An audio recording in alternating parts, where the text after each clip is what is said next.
Welcome to another episode of AutoMundial, the weekly car news and review show where this week we're taking a look at a hot hatch from Hyundai, the newly updated i30N.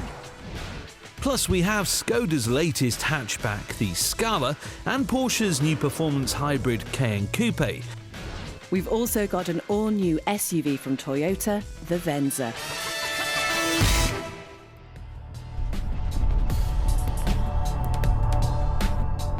We loved the new Ford Bronco as soon as we saw it for the first time earlier this year. Its combination of off-road performance and retro styling are incredibly appealing, but it seems that the new Bronco will be useful for practical applications too.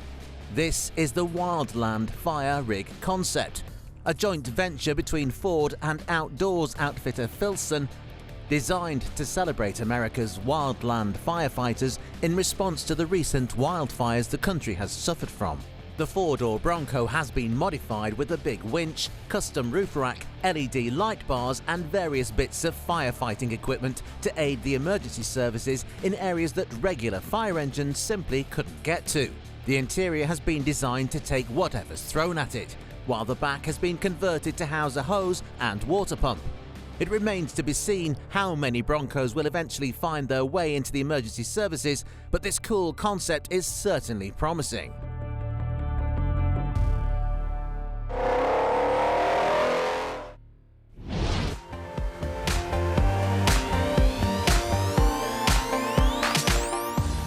Until recently, Skoda's only rival for the popular Ford Focus and evergreen Volkswagen Golf was the Octavia.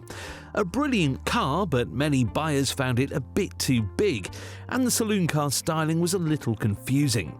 Now though, VW's Czech budget brand has an all-new model, the Scala. Stepping boldly into the fiercely competitive family hatch market, the Scala is a proper hatchback, with none of the Octavia's weird saloon/hatch styling. In keeping with the rest of the brand's lineup, the Scala's design is crisp but inoffensive. It doesn't scream "look at me," but the optional extended glass on the tailgate is cool, and the subtle look will appeal to buyers who don't want to splash out on a Golf. There are 3 engines on offer, 2 petrol and a diesel, each available as either a manual or an auto. There are numerous trim levels on offer too, kicking off with the entry-level S model at just over £17,000. It gets some basic kit like a 6.5-inch infotainment screen and air conditioning, but you'll need to splash out a bit more for bigger screens, sat-nav and creature comforts like cruise control and parking sensors. Of course, the higher spec models get more standard equipment, but the price takes a leap too, putting the little Skoda in the firing line are some traditionally more desirable rivals, not least the king of family hatchbacks, the Volkswagen Golf.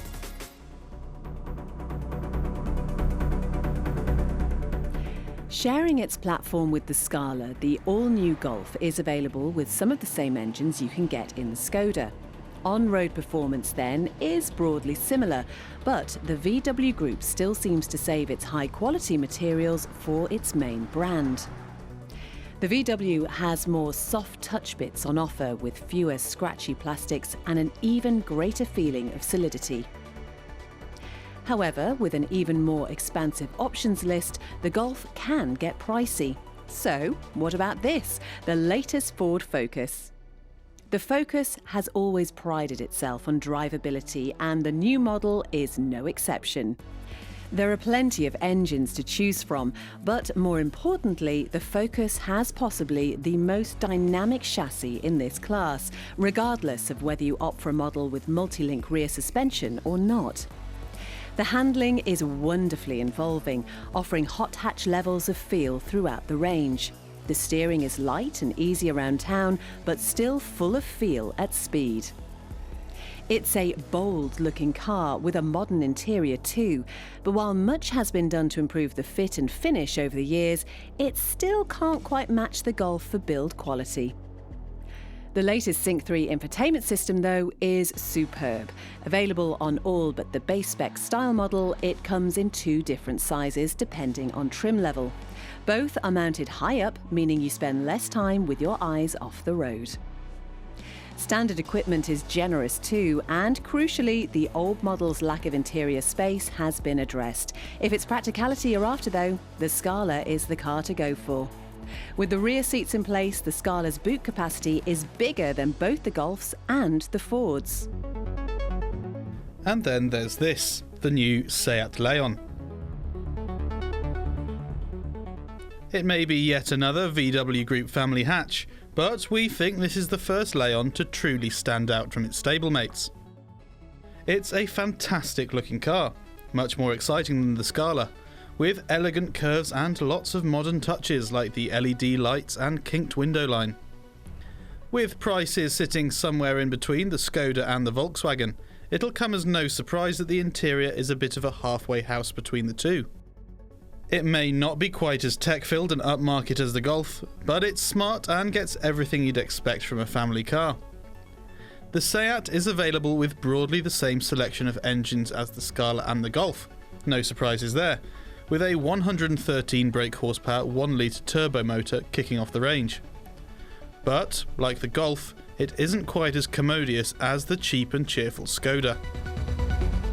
Choose your trim level wisely then, and the Scala is a great buy. It isn't as well equipped as either the Ford or the Volkswagen, but anything above the base spec Air should rival a similarly priced Focus. Unsurprisingly then, there are no surprises from the Scala. It's typically Skoda, and we can't fault it for that. After the break, a fast hybrid Porsche and the new i30N.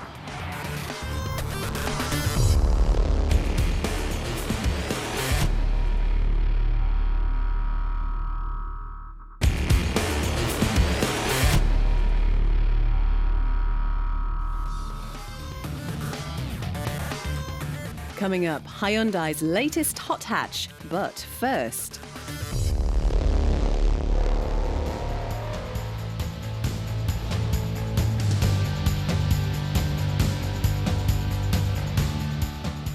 The latest Toyota RAV4 has been with us for a couple of years now and is arguably the boldest and most interesting version since the original launched in the mid-1990s.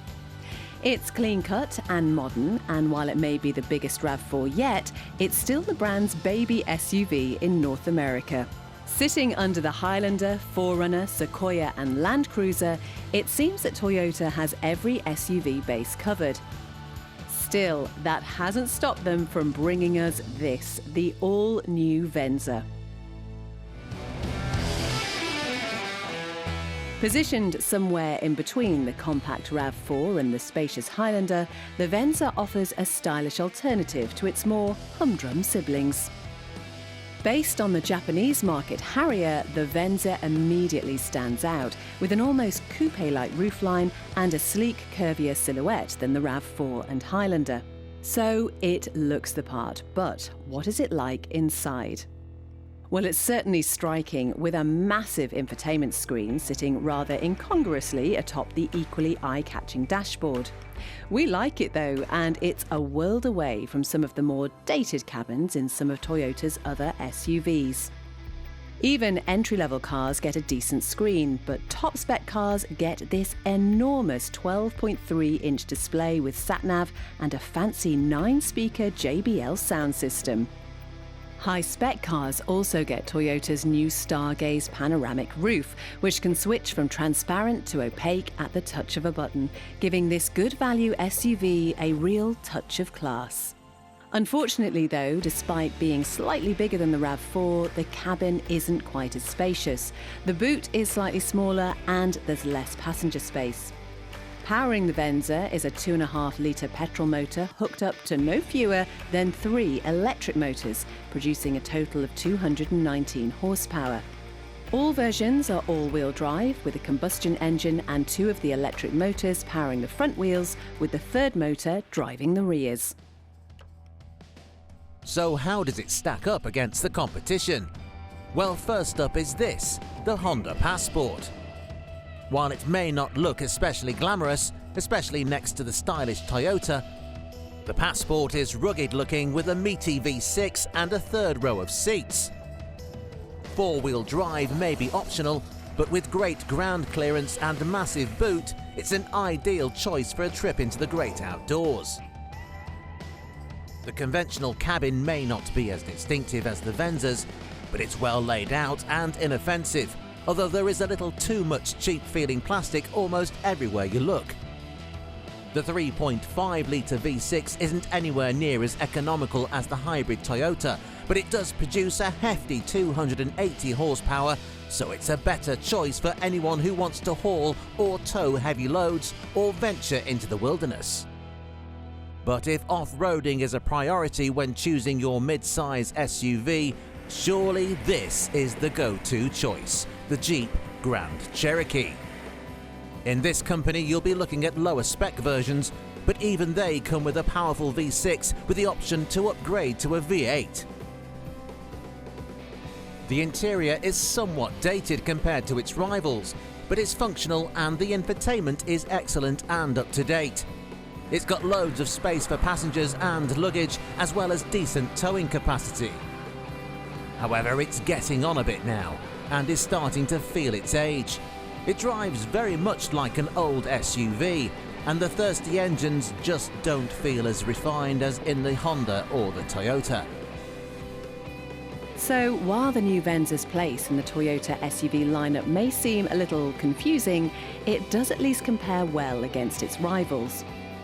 For us though, we'd recommend the RAV4. It too is available as a hybrid and packs more practicality into a smaller package.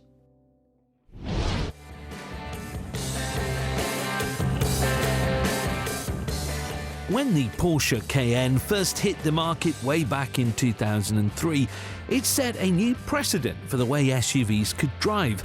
It handled almost like a saloon car and it went just as fast. Now in its third generation, Porsche has decided to diversify the range with this, the Cayenne Coupe. While the likes of BMW and Audi were quick to expand their SUV lineups, Porsche has taken its time. But with the success of the BMW X6 and now the Audi Q8, Porsche has created a lower, sleeker version of its popular Cayenne. Starting at the front, it all looks pretty normal. The windscreen is slightly more raked, but it's barely noticeable. It's not until you get further back that you notice any changes. Sticking to the same recipe as rival coupe SUVs, the roofline slopes off towards the back, creating a sportier look at the cost of rear headroom and luggage space. At the back, there are some obvious changes. There's an adaptive spoiler, and the number plate has been moved down from the regular tailgate to the bumper to create what Porsche calls an optically lower look. It works and emphasises the distinctive light bar. Inside, and you'd be hard-pressed to spot any differences from the normal Cayenne. They both get the same dashboard and class-leading infotainment, but it's in the back where you'll notice the changes. The three-seat bench has been ditched, and instead Porsche has fitted two chairs, more in keeping with the coupe's sportier image. To try and solve the headroom issue, the rear seats are mounted 30mm lower than in the normal car, but taller passengers will still suffer. It gets the same wide range of powertrain options as the regular car, ranging from a 3-litre V6 producing 330 brake horsepower to the top-spec Turbo SE Hybrid with a 500 horsepower V8 and a hybrid system that boosts it to a combined 670 brake horsepower. Needless to say, we'd recommend the latter. Porsche says the Cayenne Coupe is a real sports car, and it certainly has the straight-line speed to support that claim. The Turbo SE Hybrid sprints from 0 to 62 in just 3.8 seconds onto a top speed of 183 miles per hour. It certainly has the performance to keep up with just about any other SUV then, but how does it compare to this, the new BMW X6M competition? With a 616 brake horsepower V8, it matches the top-spec Porsche to 62 and tops out at 190 with the optional M Drivers Pack. Stopping this big Bavarian beast are some mammoth 6-piston calipers on regular steel brake discs with no carbon ceramics on offer. It looks even more menacing than the Cayenne, especially with all the optional carbon fibre trim. But if money's no object, why not go for the Lamborghini Urus? Based on the same platform as the Cayenne, The Urus takes on a typically Lamborghini character. The styling is wild and the noise is otherworldly. The interior is also a bit mad and won't be to everyone's tastes. But as with all cars in this class, it's not one for shrinking violets. With almost 100 more horsepower than the Porsche, it only just pips it to 62 miles per hour from rest in 3.6 seconds. The Cayenne Coupe then seems to be the one to have. It's almost as fast as the Lambo but much cheaper. It's the subtlest too and easy to use every day. Us though, we'd take a regular shaped Cayenne, just as fast but more practical and cheaper.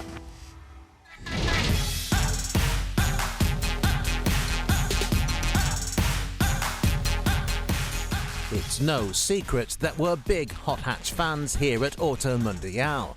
And one of our favourites of recent years is this, the Hyundai i30N. A true old-school fast hatchback, it combines great performance with sporty styling and all the practicality you'd find in a regular i30. Best of all, it gets a proper manual gearbox, a feature that seems to be getting rarer and rarer. And now ready for 2021, it's been updated.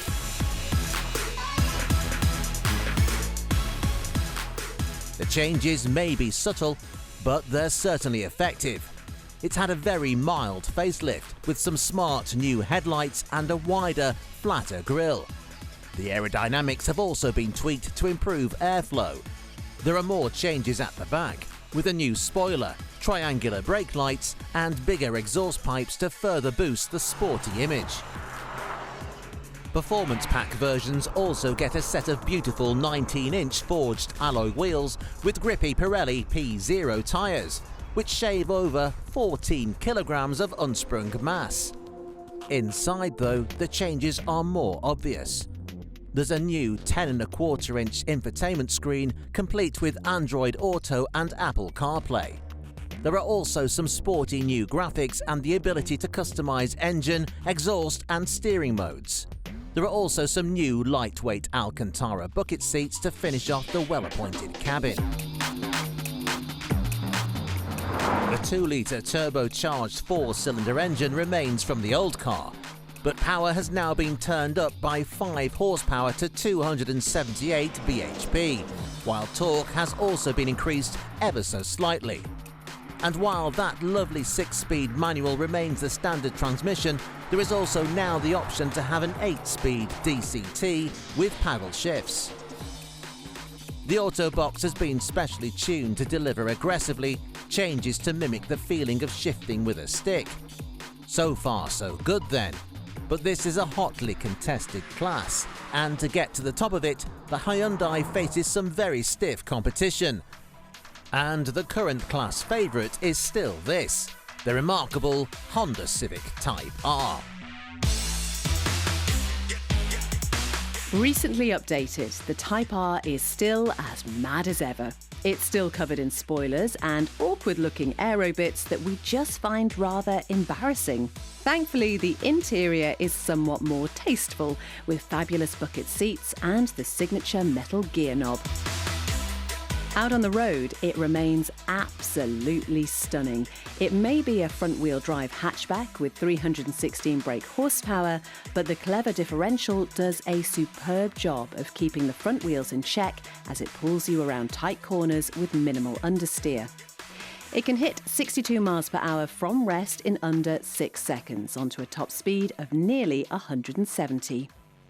But if you don't fancy driving round in a car that's been styled by a sugar-fueled child, there's always this, the Renault Megane RS. In particular, the RS Trophy model. With 296 bhp, its performance puts it somewhere in the middle between the pure i30 and the swivel-eyed Civic. The Trophy also comes as standard with the Cup chassis, an option on the regular car. This includes some stiffer suspension and a limited slip differential to help get all that power down to the road through the front wheels. The Trophy also shaves off 0.1 of a second off the regular car's 0 to 62 time at 5.7 seconds with the manual gearbox. Top speed is 162 miles per hour, 4 more than the normal Megane RS. But while those numbers are very impressive, it's what it feels like behind the wheel that counts. Put your foot down and there is a hint of turbo lag before a surge of power in the mid-range. It feels noticeably quicker than the standard car, helped by a new, louder exhaust which pops and bangs when you lift off the throttle. The Cup chassis helps the Megane to feel like a proper Renault hot hatch. It's stiff and taut, giving you confidence. While the Hyundai remains slightly less powerful than the Honda and the Renault, it still remains a great buy. It looks sporty without being in your face, and it's great to drive without being compromised. It may not be the most exciting on a track, but as an everyday car, it's the one we'd go for.